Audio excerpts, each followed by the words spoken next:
nos hemos detenido es: no endurezcan su corazón.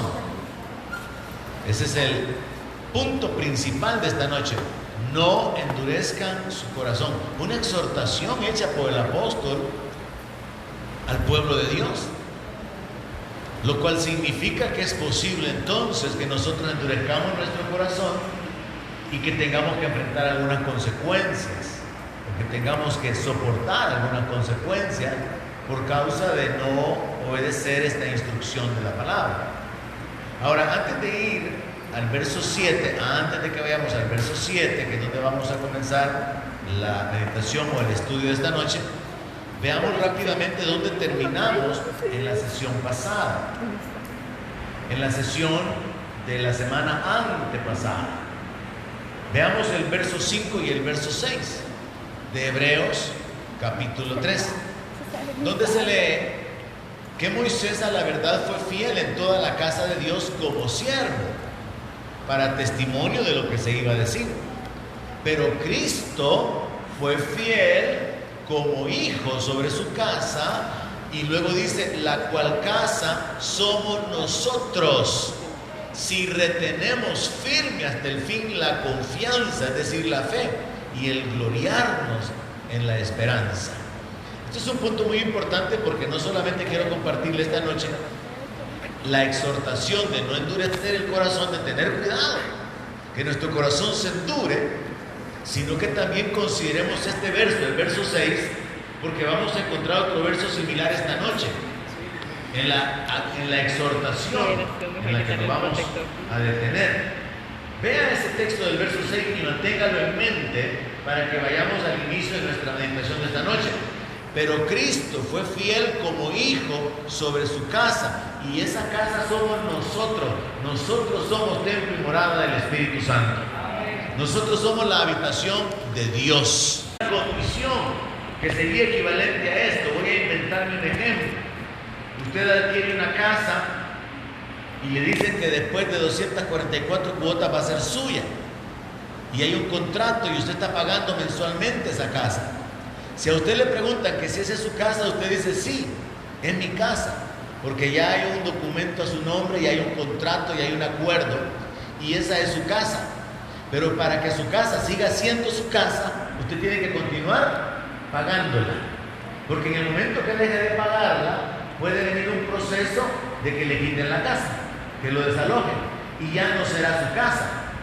Fue su casa, pero como no continuó pagando, entonces vino un proceso en el cual le despojaron de la casa. De manera que la que es su casa sigue siendo su casa si usted la continúa pagando. Si usted paga mensualmente, si usted se mantiene en el compromiso, esa casa usted la retiene hasta que llegue el momento en que le entregan el documento final, porque usted pagó todas las letras que correspondían a ese contrato. Entonces sí es su casa, pero hay una condición, y es que usted la siga pagando. Si usted la deja de pagar, la pierde. Algo así viene a ser una aplicación aquí muy importante de la palabra, que va así de frente en contra de esa doctrina y ese pensamiento de que una vez el creyente es salvo, queda salvo para siempre. Porque la palabra habla acerca de los que retroceden. La palabra habla de los que conocieron el camino y se volvieron atrás. La palabra nos habla acerca de tener cuidado de no desviarnos. Y ahora la palabra nos habla de tener cuidado de no endurecer nuestro corazón. Y en este texto nos habla de que nosotros somos la casa de Dios si retenemos firme hasta el fin la fe. O sea, muchos creyentes tuvieron un conocimiento de la verdad, vinieron al conocimiento de Dios, pero se apartaron. Y yo he hablado en las últimas sesiones de cuántos creyentes, cuántos hermanos en medio nuestro se han retrocedido. Y alrededor del mundo y en todas las congregaciones es igual, por descuidar una salvación tan grande que nos ha sido dada. Entonces en este verso se nos dice que nosotros somos la casa, pero sí retenemos firme hasta el fin la fe, la confianza y el gloriarnos en la esperanza de la resurrección. Con ese pensamiento en mente, ahora conectamos el verso siguiente, nos vamos a la palabra de Dios y encontramos en el verso 7 la amonestación que tiene que ver con el tema de hoy. Por lo cual, es decir, considerando que el Señor Jesucristo es la manifestación de Dios, considerando la fidelidad de Cristo sobre nosotros, que somos su casa, como el Espíritu Santo dice, si oyen hoy su voz, no endurezcan sus corazones. Tomando en cuenta que hubo un ejemplo de fidelidad, Moisés, pero que hay otro ejemplo de fidelidad mayor, y es nuestro Señor Jesucristo, se nos llama a nosotros a ser fieles. ¿Cuántos creen que es justo que si el Señor Jesucristo fue fiel, nosotros también le seamos fieles a Él? Yo creo que es justo, ¿verdad? Si Él dio su vida por nosotros, ¿cuántos creen que es justo que vivamos para Él? Amén. Porque es parte, hermano, del entendimiento que hay en el nuevo pacto. Él dio su vida por nosotros, ahora nosotros tenemos que rendir nuestra vida para darle la gloria a Él, dado que Él nos compró. Así que en el verso 7 dice, por lo cual, o sea, considerando lo anterior, o por causa del ejemplo de fidelidad de Cristo, nosotros seamos fieles, procuremos imitar el ejemplo de nuestro Señor, el ejemplo de Moisés como siervo en su casa. Y si nosotros escuchamos su voz y escuchamos su palabra, no endurezcamos sus corazones como en la provocación, en el día de la tentación en el desierto, donde me tentaron sus padres, me probaron y vieron mis obras 40 años, a causa de lo cual me disgusté contra esa generación y dije, siempre andan vagando en su corazón y no han conocido mis caminos. Por tanto, juré en mi ira, no entrarán en mi reposo. Hermanos, la amonestación que el apóstol hace a través de este texto es una amonestación bien tremenda. Porque cualquiera que ha sido engañado o enseñado con la doctrina de que una vez levantó su mano y repitió una oración y que es algo, debería de considerar que Jesús habló de un precio de ser su discípulo. Debería de considerar lo que en la palabra de Dios se establece como las condiciones del discipulado. Jesús habló acerca de que nadie que no dejara padre, madre, hijo no podía ser su discípulo. Jesús habló acerca de una determinación, de un esfuerzo, de una parte que le corresponde al creyente, de permanecer en fe, de retener la fe, de continuar en obediencia, de continuar bajo su señorío. Él reprochó que algunos le llamaban Señor, pero no le obedecían. Él reprochó que algunos con sus labios honraban a Dios, pero su corazón estaba lejos. Entonces se necesita asimilar verdaderamente el verdadero evangelio, la sana doctrina, como lo hemos estado haciendo en las últimas semanas, estudiando los principios, el fundamento de la sana doctrina, para que nosotros estemos firmes en la esperanza, para que estemos firmes en el conocimiento de la revelación de la voluntad de Dios. Y en este texto entonces se nos pone como ejemplo al pueblo de Israel. Y Dios mismo, porque aquí el apóstol está citando una palabra dada por Dios directamente, Dios mismo es el autor de la exhortación donde señala que los padres del pueblo de Israel lo tentaron, lo provocaron, lo probaron, y a pesar de que habían visto sus obras, a pesar de que Dios había manifestado su poder para sacarlos de Egipto, a pesar de que Dios había prometido que había una tierra donde había leche y miel, lo cual son símbolos de la prosperidad, de la bendición, de la libertad y de la vida que Dios quería para ellos, a pesar de eso, muchos no creyeron a Dios. Muchos endurecieron su corazón, porque ese es el punto, endurecer el corazón. Muchos desobedecieron a Dios. Y nosotros tenemos que comenzar por entender qué es lo que significa endurecer el corazón. Porque la exhortación es que no endurezcamos nuestro corazón. Ahora, el Señor da detalles aquí donde dice, vuestros padres me tentaron, vuestros padres me probaron. Verso 10, y por eso yo me disgusté con esa generación. Y yo dije, siempre andan vagando en su corazón. O sea, su corazón no se había establecido. en creerle a Dios, obedecerle a Dios, esperar en Dios, sino que en el momento de la prueba querían regresarse a Egipto. En el momento de las dificultades se rebelaron contra el líder escogido por Dios. En el momento de los problemas se idearon la manera de salir del problema. Levantemos un capitán, nombremos a otro líder, regresémonos a Egipto porque allá comíamos de balde, aunque era una mentira, porque ellos eran esclavos en Egipto. Aunque vieron la mano de Dios para poder limpiar las aguas, para poder proveerles pan de una manera sobrenatural, para poder darles de comer carne, a pesar de que estaban viendo milagros y estaban viendo una intervención divina, dice la palabra de Dios que por 40 años esta generación que terminó muriendo en el desierto probó a Dios, provocó a Dios, tentó a Dios, y Dios se enojó con ellos. Dijo: no han conocido mi camino. Y entonces Dios juró: no van a entrar en la tierra que les prometí. No van a entrar en mi reposo. No van a entrar en la tierra de abundancia. No van a entrar en la bendición que yo tengo preparada para ellos. Dios determinó que no iban a entrar.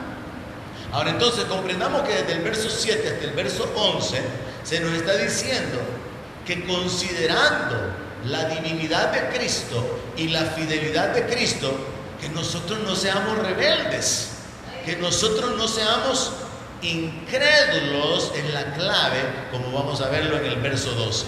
Avanzamos hacia el versículo 12. La dureza de corazón, hermanos, tiene que ver con incredulidad. Y esto es algo que hasta cierto punto es fácil de entender. Una persona inconversa que no conoce de Dios oye el Evangelio, se le predica a Cristo, se le habla del propósito del sacrificio de Cristo, de la divinidad de Cristo, de la venida de Cristo, y esta persona tiene que tomar una decisión: ¿cree en ese mensaje o lo rechaza?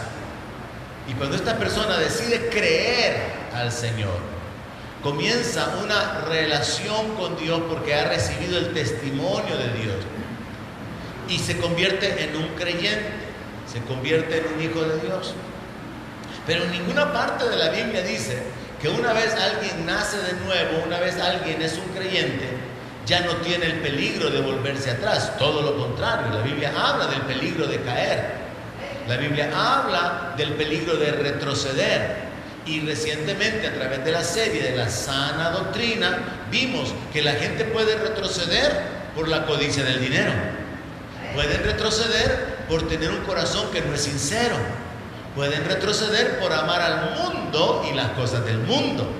Pueden retroceder y desviarse por causa de las doctrinas diversas que han causado tanta confusión espiritual. Pueden retroceder por causa de las fábulas judaicas y la confusión que el enfoque de los judíos con respecto a la ley causa, tratando de mezclarlo con la gracia. Muchas personas han vuelto atrás, han sido engañadas después de haber creído en el Señor. Incluso vamos a encontrar más adelante en el libro de Hebreos que algunos gustaron de la buena palabra, gustaron de los poderes del siglo venidero y recayeron, y dice que estos no pueden ser restaurados. Vamos a hablar sobre eso para ver que en la Biblia no se enseña esa tal doctrina de que salvo siempre salvo, sino que al contrario, se nos enseña que cuidemos una salvación tan grande. Se muestra en la palabra que Jesús va a borrar nombres del libro de la vida, pero a los vencedores no los va a borrar del libro de la vida. Entonces tenemos que estar plantados en la sana doctrina. Y como parte de la sana doctrina, se nos amonesta a través de la meditación de hoy a no endurecer el corazón. Ahora, ¿qué es endurecer el corazón?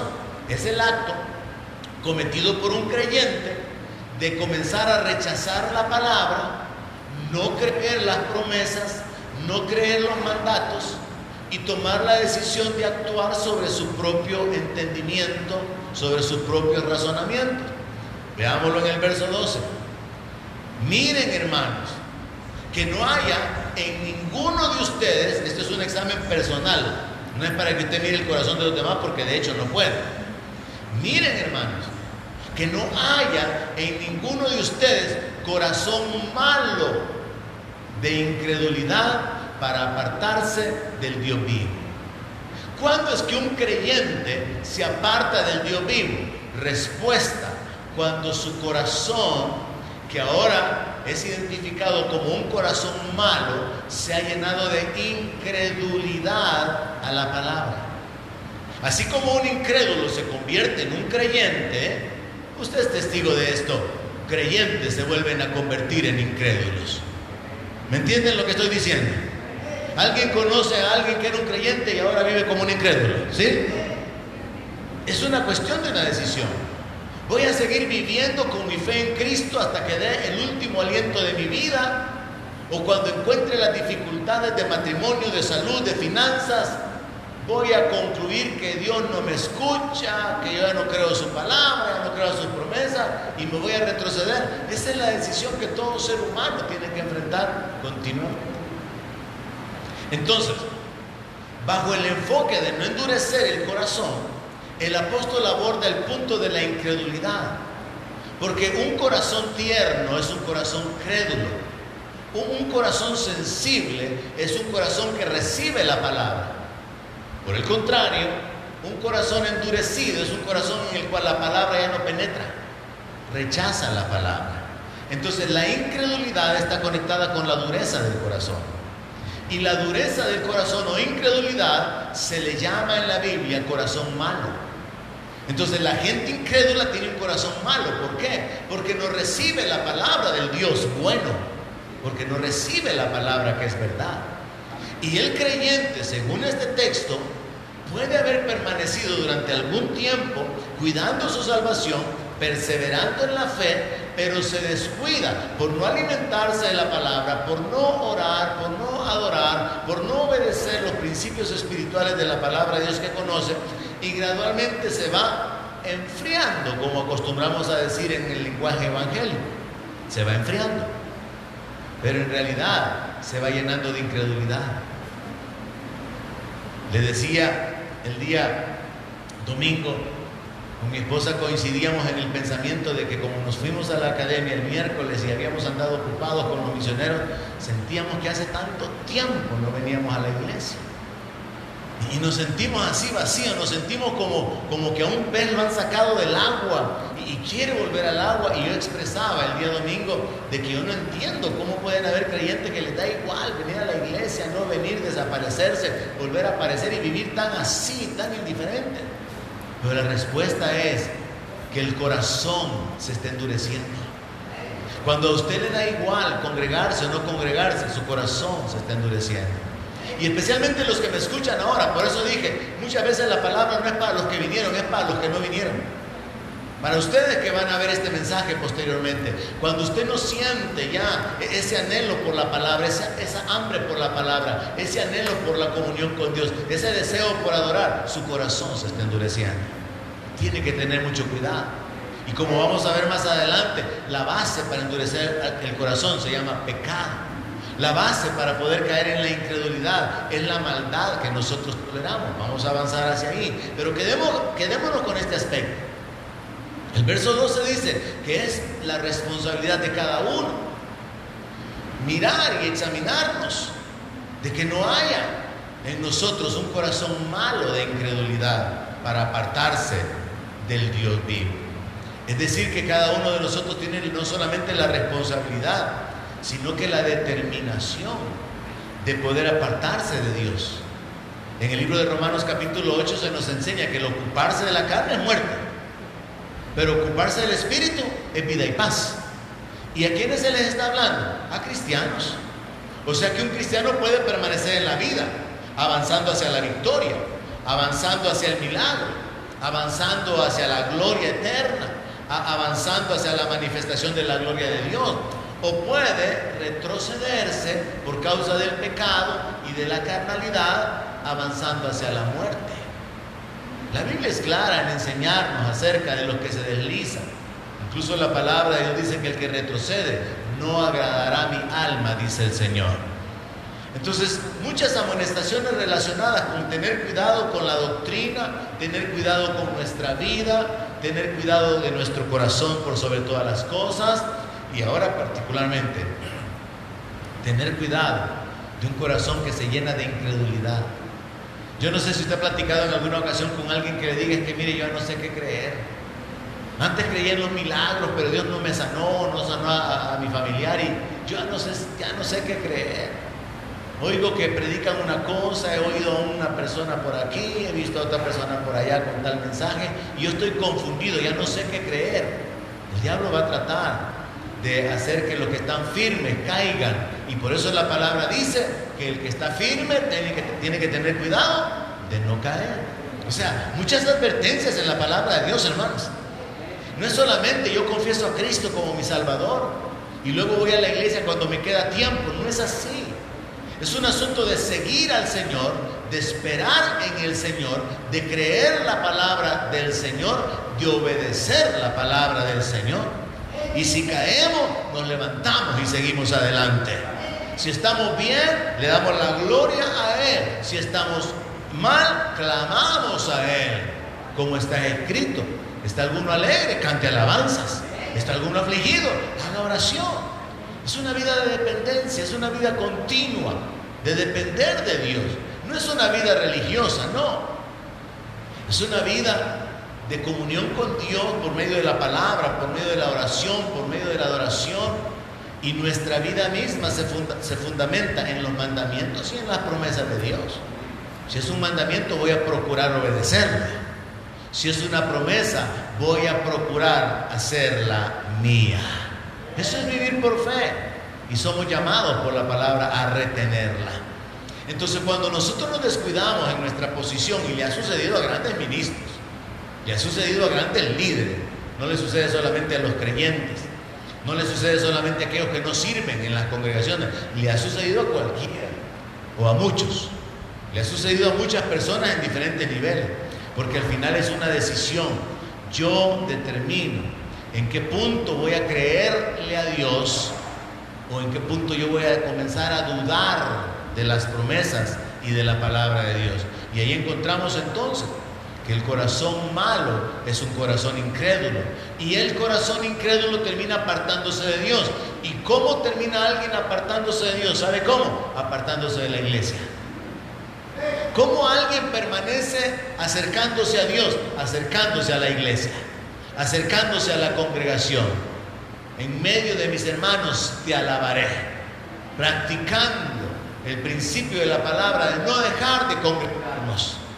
¿Cómo nosotros, necesito micrófono, hermano, me está cortando. ¿Cómo nosotros podemos acercarnos más a Dios mientras permanecemos acercándonos al pueblo de Dios? ¿Cómo nos acercamos, cómo nos alejamos de Dios? Cuando nos comenzamos a alejar gradualmente del Señor o de la congregación donde se adora, se alaba, se exalta al Señor. Así que sobre esta base, en el verso 13 se nos dice: antes exhortaos los unos a los otros cada día, entre tanto que se dice hoy.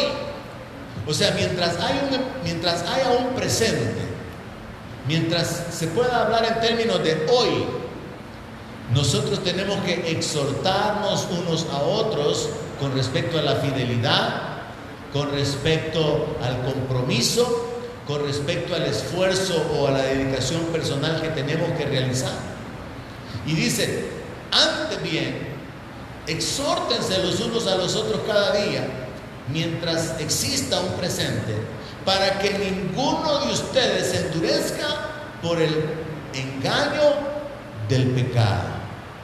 ¿Qué es lo que endurece el corazón? ¿Qué es lo que causa al corazón llenarse de incredulidad? El pecado.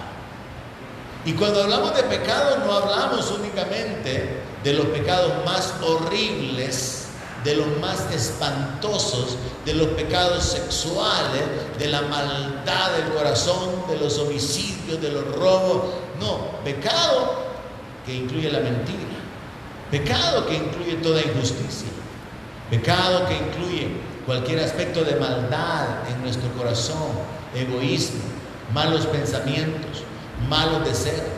Entonces, muy importante observar, hermanos, que la palabra nos amonesta que mientras exista un hoy, mientras exista un presente, nosotros nos amonestemos los unos a los otros a permanecer firmes, a continuar adelante, a esforzarnos, a procurar estar preparados para la venida de nuestro Señor, para el encuentro con el Señor, no preparándonos, sino preparados, de manera que ninguno en medio de la congregación se esté endureciendo por el engaño del pecado. El pecado de la codicia del dinero ha causado que muchos se retrocedan. Por la codicia del dinero, la palabra dice que muchos naufragaron en cuanto a la fe. Y de una manera bien práctica podemos verlo. ¿Cuántos creyentes por su negocio no se congregan? Se alejan de la congregación. Y al alejarse de la congregación se alejan de la administración de Dios por su Espíritu, se alejan de la alimentación con la palabra, se alejan de la comunión con los hermanos y del testimonio de fe que causa el estar en un ambiente espiritual, y finalmente se alejan de Dios por un pecado. Otro tipo de pecados causa que el creyente, que el joven que está viviendo en pecado ya no se quiere congregar porque no siente libertad. Y esa falta de libertad se muestra durante la alabanza y la adoración. No hay libertad para levantar la voz. No hay libertad para levantar las manos porque hay pecado. Y ese pecado causa condenación. Y ese pecado causa muerte. Y ese sentimiento de condenación y de muerte causa que la gente diga: es que ya no me siento bien en ir a la iglesia. No es la iglesia el problema, es el corazón que se está llenando de maldad porque se está permitiendo que se caiga en la incredulidad por tolerar acciones pecaminosas. Y por eso es que la palabra dice, mis hermanos, sobre toda cosa guardada, guarda tu corazón. Nosotros quizás estamos más pendientes de nuestro celular que del corazón, ¿verdad? En la práctica muchas veces cometemos errores. Por ejemplo, yo casi nunca olvido ni mis lentes, ni mi cartera, ni las llaves, ni el celular. Yo tengo 4 cosas en mi mente claras, que si salgo de la casa o salgo de cualquier lugar, son cosas que necesito. Y está claro, y estoy como pendiente de eso. Ahora imagínense que nosotros todos viviéramos cada día pendiente. ¿Cómo está mi corazón? ¿Estoy permitiendo un pensamiento de injusticia? ¿Estoy tolerando un pensamiento de maldad? ¿Estoy permitiendo que mi corazón se contamine con algún sentimiento de rencor hacia alguien que se está creciendo y se está convirtiendo en amargura? ¿Estoy permitiendo que el enemigo mine mi mente con pensamientos de que otros me miran mal, están hablando mal de mí, me están menospreciando? ¿Estoy aceptando eso y eso me está causando una reacción, una respuesta hacia los demás? Si estuviéramos vigilando nuestro corazón, la vida sería diferente. Yo no sé cuántos de ustedes fueron criados con esta práctica. No había dinero para comprar ropa cada vez que quisieran durante el año, y entonces el fin de año era tiempo de estrenar. ¿Alguien vivió de esa manera? El fin de año era de estreno. Hoy los jóvenes no, ¿verdad? Estrenan a cada rato, en cualquier fecha. Pero hubo una época donde, por causa de la necesidad o la escasez, se estrenaba el 24 y el 31.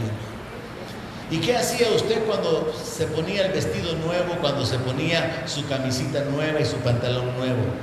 Y sobre todo en la época en que había que reventar los cohetes y andar con toda la muchachada en la colonia, en el barrio, ¿verdad? Tenía que tener cuidado de no quemarlo con las estrellitas, de que no fuera a ensuciarlo. No sé cuántos se identifican conmigo. Pero era un asunto de tener cuidado de la ropa porque está nueva, y la mamá siempre recordando: y no la vayas a quemar la blusa, y no vayas a arruinar la camisa.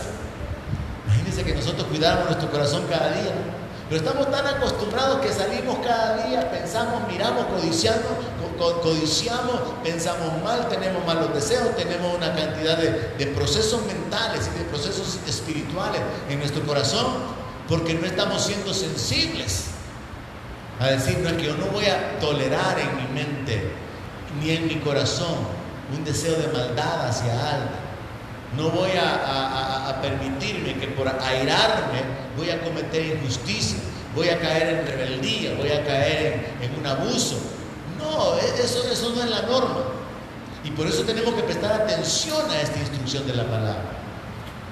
Que nosotros tenemos que tener cuidado, no sea que nuestro corazón se vaya endureciendo por causa del engaño del pecado. Y en esto, mis hermanos, hay tantas maneras de hacerlo. Inventémonos otro escenario, el de una relación matrimonial que no está bien, donde el esposo maltrata a la esposa. Entonces, de parte de la esposa existe una actitud de: se está aprovechando de mí, tengo que ponerme un alto, tengo que defenderme. Pero dentro de esa conducta o dentro de esa determinación de defenderse o de frenarlo, porque se está aprovechando su esposo de ella, puede hacer que cometa injusticias, puede hacer que adopte una conducta que es pecaminosa. Y ese pecado va a ir causando endurecimiento en el corazón, porque lo primero que sucede es esto: nosotros justificamos nuestro pecado. El que le roba al jefe dice: si ni me paga bien. Entonces dice: yo le robo porque no me paga bien. No, si yo me quedo con esto, porque él no me reconoce las horas extras. Todo el mundo tiende a justificar su pecado. Pero lo correcto debería de ser tener tal sensibilidad como la que teníamos con la mudada nueva, de que había una pequeña suciedad y corríamos para ver si la limpiábamos, para mantener nuestras vestiduras limpias. En este caso, para poder mantener nuestro corazón limpio, para no permitir que el engaño del pecado vaya causando dureza en nuestro corazón, porque esa dureza se traduce en incredulidad, y mientras más aceptamos el pecado, más vamos a rechazar la palabra. Mientras más justificamos nuestro pecado o nuestras injusticias, más vamos a rechazar la influencia de Dios en nuestro corazón y a través de su palabra, y al final vamos a terminar alejándonos del Señor. En otras palabras, hermanos, podemos entender esto: el camino hacia la santidad es un proceso. Nadie es santo porque un día aceptó a Cristo y ahora ya camina en una vida nueva. No, es un proceso de limpieza, de desvestirse del viejo hombre, de vestirse del nuevo, de permanecer, de continuar en el temor, en la obediencia a la palabra. Es un proceso hacia la santidad. Entienda, hermano, que lo mismo sucede en lo contrario. El proceso de retroceso hacia el pecado, hacia la inmundicia, hacia la maldad, va gradualmente, hasta que el que era miembro, líder y servidor dentro de una congregación decide apartarse de la iglesia, y después de apartarse de la iglesia, lo que continúa es apartarse del Dios vivo. Y por eso la amonestación del apóstol es a tener cuidado de no caer por causa de tolerar el pecado en un corazón que se llena de incredulidad, de un corazón que se endurece poquito a poco por causa de ir tolerando la maldad en nuestro corazón, por causa de ir permitiendo pensamientos injustos.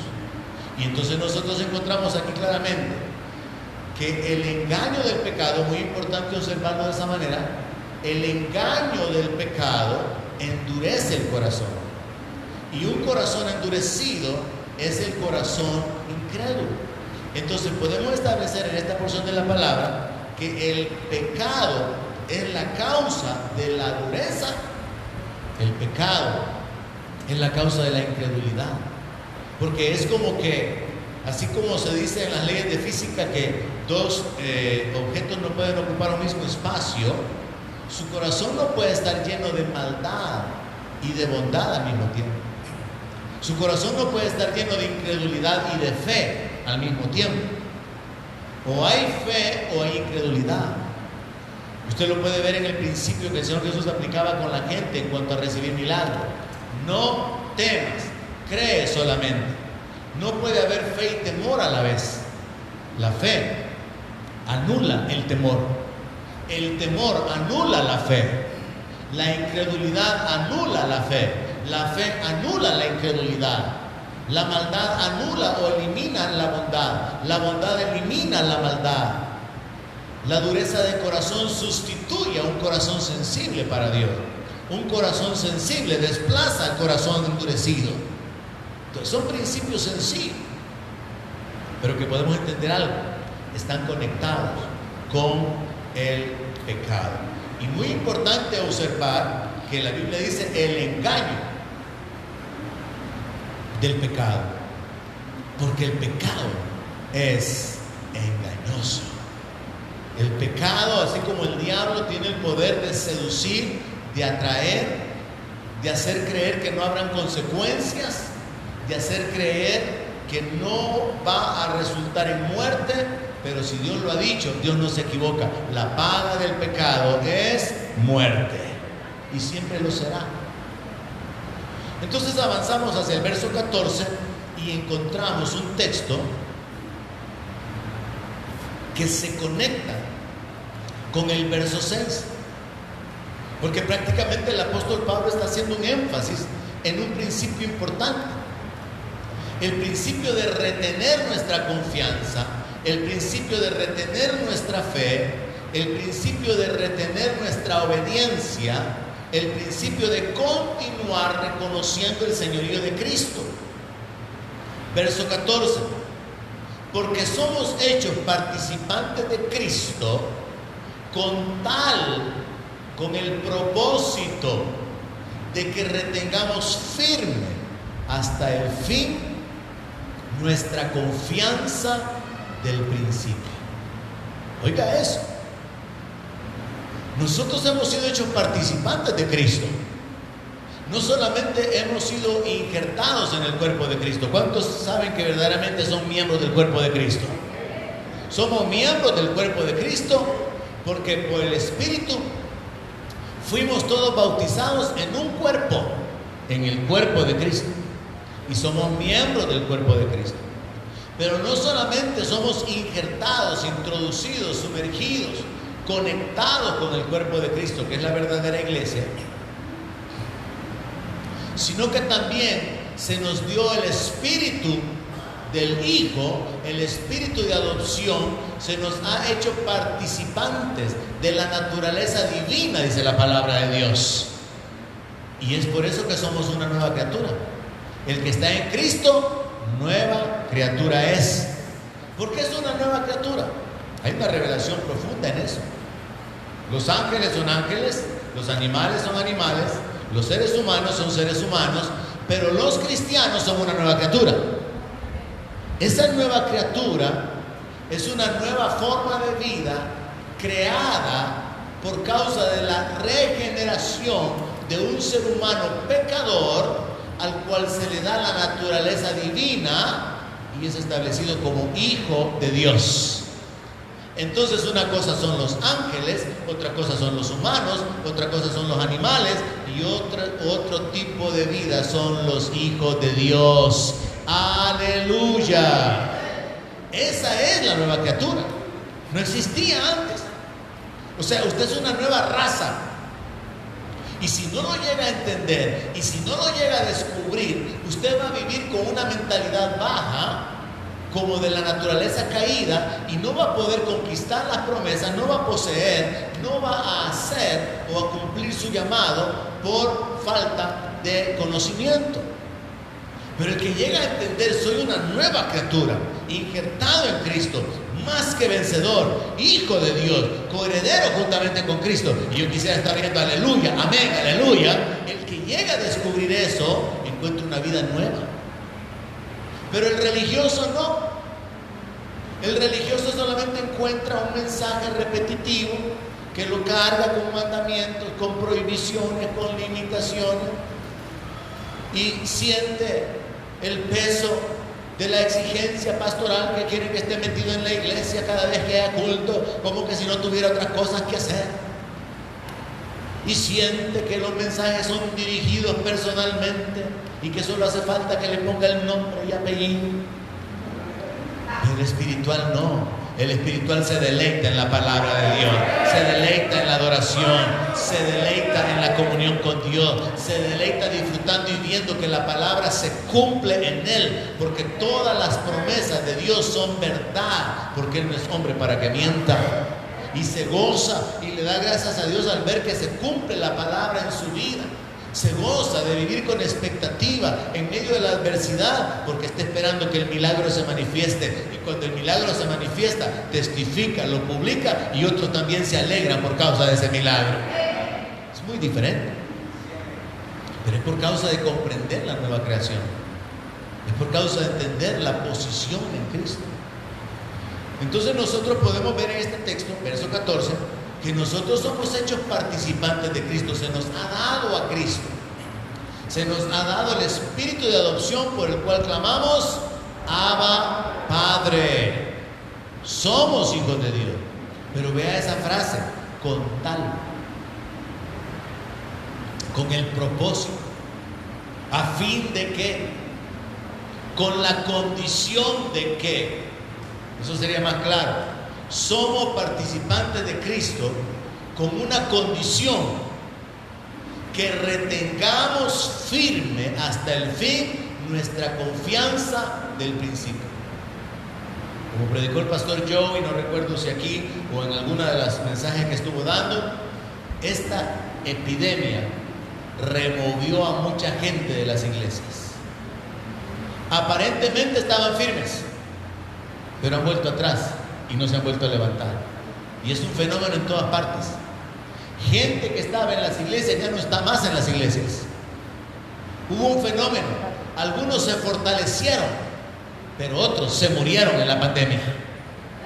Algunos comenzaron a experimentar milagros, a ocupar más tiempo para la oración, para la lectura de la palabra, sobre todo cuando estuvimos encerrados. Pero otros comenzaron a secarse. Tenían tan poquito de la palabra, tan poquito del temor, tan poquito de la fe, que se secaron, se retrocedieron. Ya no retuvieron firme la confianza que en algún momento tuvieron. Yo quisiera, hermano, que esta noche en la meditación de la palabra podamos tomar muy en serio esta amonestación. Recuerde que el tema es: no endurezcan sus corazones. Y estamos entendiendo que un corazón endurecido es un corazón incrédulo. Entonces la amonestación es: no caigan en la incredulidad. Pero también estamos aprendiendo que la incredulidad llena nuestro corazón cuando permitimos al pecado un lugar, porque esto es lo que impide que nosotros continuemos recibiendo la palabra, continuemos en obediencia, continuemos en el temor, y gradualmente nos vamos alejando de Dios. Yo no quisiera decirlo así como que literalmente la gente comienza a sentarse cada vez más lejos, más lejos, más lejos, después congregarse cada vez más distante, más distante, más distante, pero en la práctica hay algo de verdad. Y las cosas comienzan con una falta de libertad durante el tiempo de adoración a Dios, pero continúan con la falta de anhelo. Ya no es aquello de que yo me alegré con los que decían: a la casa de Jehová iremos. Ya no hay alegría por ir, sino que hay una carga, hay un sentimiento así pesado con respecto a esto, y en lugar de verlo como un privilegio, se mira como una carga o como una exigencia. Entonces, hermanos, tomemos esto del verso 14 como el centro de la meditación de la palabra hoy. Somos hechos participantes de Cristo con tal que retengamos firme hasta el fin nuestra confianza del principio. Yo soy responsable de retener mi confianza en Cristo. Usted es responsable de retener su confianza en Cristo. Yo no la puedo retener por usted. Yo no puedo hacer que usted permanezca firme. Yo puedo enseñarle claves, puedo compartirle mis experiencias, puedo guiarlo a través de la palabra, pero que usted retenga la fe, yo no puedo hacer que usted retenga la fe. Esa es muy decisión suya. Usted es el que decide, estando en la enfermedad, proclamar: no moriré, sino que viviré y contaré las obras de Jehová. Usted es el que decide volverse a Dios de todo su corazón y depender de Dios. Usted es el que decide no ir a la iglesia. Usted es el que decide no leer la palabra. Usted es el que decide no creer las promesas. Usted es el que decide no obedecer los mandamientos. Son decisiones personales. Y la amonestación del apóstol al final de este capítulo 3 es que tengamos cuidado, que no vaya a ser que por permitirle lugar al pecado en nuestros corazones, nuestro corazón se vaya endureciendo, y eso significa vayamos cayendo en incredulidad. Aquella fe, aquellas convicciones, aquel fervor que en algún momento teníamos, se fueron desapareciendo, se fueron disminuyendo gradualmente hasta el punto de que nos convertimos o podemos llegar a convertirnos en simpatizantes del Evangelio, pero ya no vivir como creyentes, sino alguien que sí respeta el Evangelio. No, yo conozco el Evangelio, no, una bendición, pero ya no está permaneciendo en la obediencia ni en la fe. Así que el verso 15 establece el tiempo diciendo: entre tanto que se dice, si oyeres hoy su voz, no endurezcáis vuestros corazones como en la provocación. Se nos está diciendo que mientras haya un día, mientras haya un presente, mientras haya un hoy, tenemos que tener cuidado de no endurecer, de no caer en la incredulidad. Y finalmente, a partir del verso 16, se nos pone un ejemplo, pero bien clarito, que yo lo he tenido que utilizar en las enseñanzas anteriores, al menos de los últimos 2 meses, relacionado con una de las formas de desviarse, de apartarse del Señor. Verso 16 dice: ¿y quiénes fueron los que habiendo oído le provocaron? ¿No fueron todos los que salieron de Egipto por mano de Moisés? Y la respuesta es sí. ¿Con quiénes fue que Dios estuvo disgustado 40 años? ¿No fue con los que pecaron, cuyos cuerpos cayeron en el desierto? La respuesta es sí. O sea, Dios los sacó, pero Él no los sacó para que murieran en el desierto.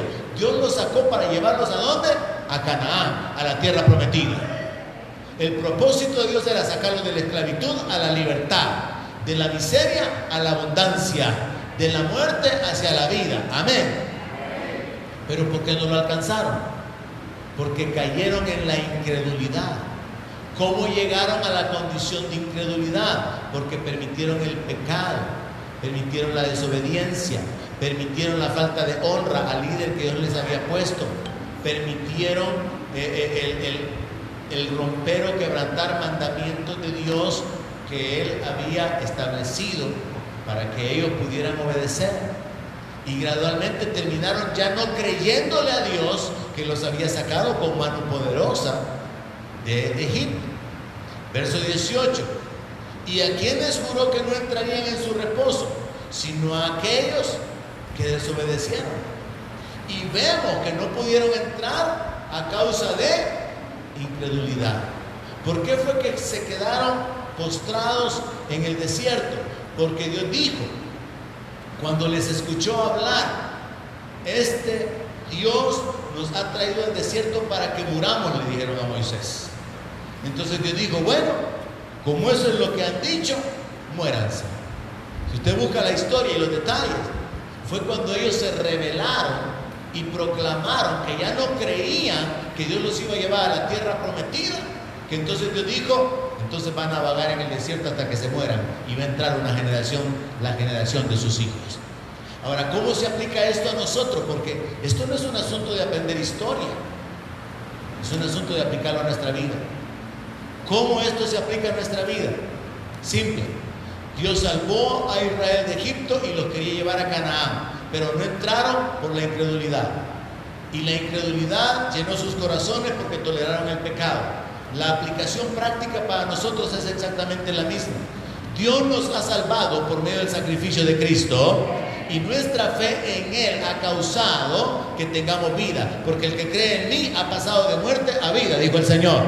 Tenemos vida mientras estamos unidos a Cristo, y el Señor nos ha llamado a su gloria eterna. Pero muchos ya se retrocedieron porque no han permanecido firmes. Muchos ya cayeron, muchos ya se murieron fuera del Evangelio.